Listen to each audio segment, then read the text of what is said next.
शहर की जामा मस्जिद के सामने एक चबूतरा था जहां रोज सुबह से शाम तक एक फकीर बैठा रहता। उसके कपड़े पुराने थे, पैबंद लगे हुए, और हाथ में एक कटोरा था जिसमें लोग जो कुछ देते वह जमा हो जाता। फकीर का नाम इब्राहिम था।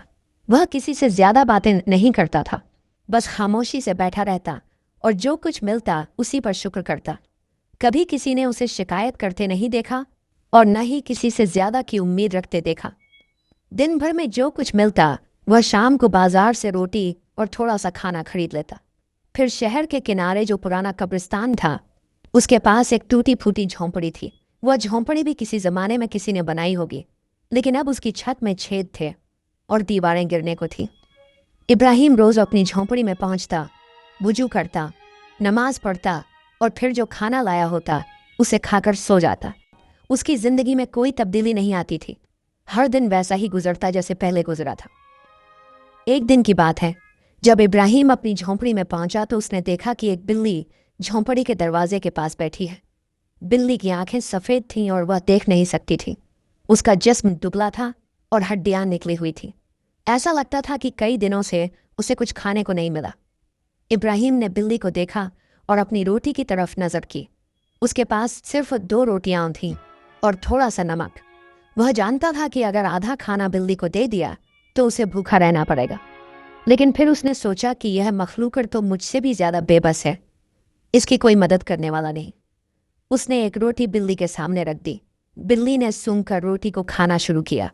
वह धीरे धीरे खाती रही जैसे उसे यकीन नहीं हो रहा कि खाना मिल गया। इब्राहिम ने उसे खाते देखा और खुद एक रोटी से अपनी भूख मिटाई। खाना खाकर बिल्ली वहीं झोंपड़ी के कोने में जाकर बैठ गई।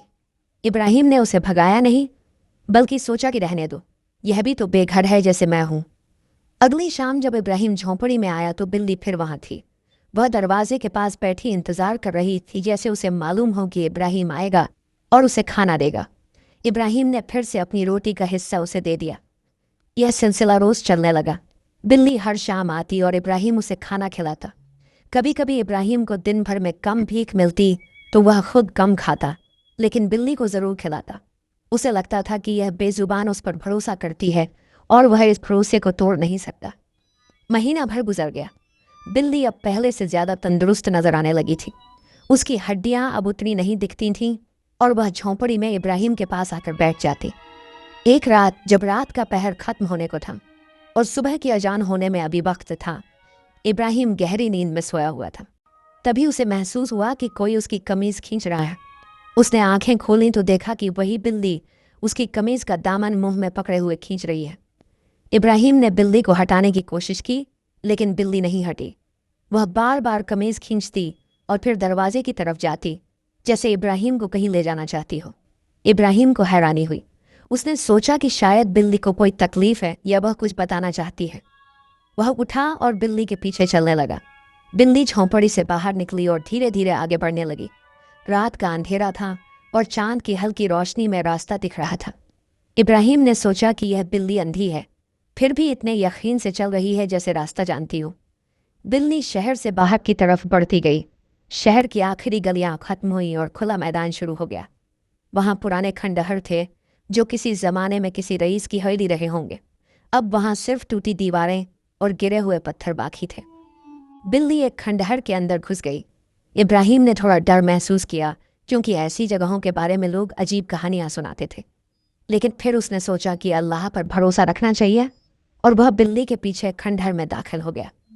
खंडहर के अंदर एक पुराना आंगन था। बिल्ली उस आंगन में एक खास जगह पर जाकर रुक गई। वहां जमीन थोड़ी ऊंची थी और पुराने पत्थर पड़े थे। बिल्ली ने अपने पंजों से जमीन को खुरचना शुरू किया, जैसे वह कुछ खोद रही हो। इब्राहिम समझ नहीं पाया कि बिल्ली क्या कर रही है। उसने इधर उधर देखा तो उसे एक टूटी हुई लकड़ी दिखाई दी। उसने वह लकड़ी उठाई और जहां बिल्ली खुरच रही थी वहां खोदना शुरू किया। मिट्टी नरम थी और जल्दी हट रही थी। थोड़ी देर खोदने के बाद लकड़ी किसी सख्त चीज से टकराई।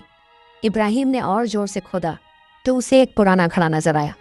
घड़ा मिट्टी में दबा हुआ था और उसका मुंह एक कपड़े से बंधा था। इब्राहिम ने घड़े को बाहर निकाला। वह भारी था। उसने कपड़ा खोला और घड़े के अंदर झांका। चांद की रोशनी में उसे कुछ चमकता हुआ दिखाई दिया। उसने हाथ डालकर देखा तो उसके हाथ में सोने की अशरफियां आईं। ابراہیم کا دل زور سے دھڑکنے لگا۔ اس نے پورا گھڑا خالی کیا تو اس میں سے سینکڑوں سونے کی اشرفیاں نکلی۔ اتنی دولت اس نے کبھی اپنی زندگی میں نہیں دیکھی تھی۔